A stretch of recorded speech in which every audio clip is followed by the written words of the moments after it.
నమస్తే సత్యం ధర్మ న్యూస్ కి స్వాగతం. నా పేరు యశ్. అందరికీ నమస్కారం అండి. నేను కిరణ్ టెక్కల్ నియోజకవర్గ జనసేన పార్టీ ఇన్ఛార్జిని. ఈరోజు మా టెక్కల్ పోలీస్ స్టేషన్కి మా స్థానిక వైసీపీ నేత, ప్రస్తుతం ఎమ్మెల్సీగా కొనసాగుతున్న దువ్వాడ గారి మీద కంప్లైంట్ ఇవ్వడానికి కోసం వచ్చాం. ఈ కంప్లైంట్ నేపథ్యం ఎలా ఉందంటే, గతంలో 2019లో వైఎస్ఆర్సీపీ ప్రభుత్వం స్థాపించిన తర్వాత ఆయన వివిధ సందర్భాల్లో మా అధ్యక్షుల వారిని చాలా సందర్భాల్లో తోలనాడారు.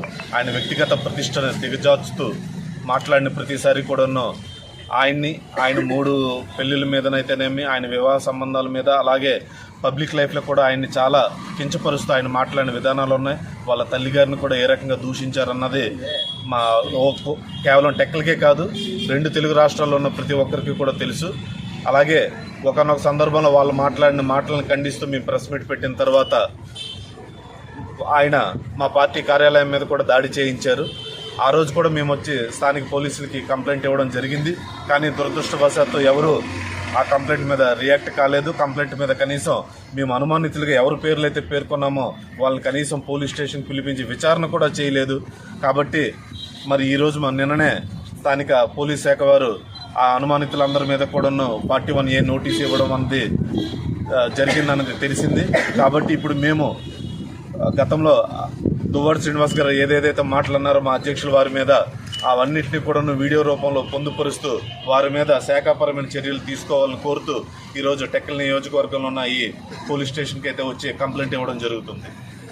దీని యొక్క ముఖ్య ఉద్దేశం, రాజ్యాంగబద్ధమైన పదవిలో ఉన్న ఆయన రాజ్యాంగం కల్పించిన హక్కుల్ని కాపాడుతానని చెప్పి ఏ రకంగా మా అధ్యక్షుల వారిని సభ్య సమాజం తలదించుకునే విధంగా కామెంట్స్ చేశారో ఆ కామెంట్స్ అన్నిటి మీద కూడా విచారణ జరిపించాలని, అందుకు తగ్గ శిక్ష ఆయనకి పడాలని కోరుకుంటూ ఈ కంప్లైంట్ ఇవ్వడం జరుగుతుంది.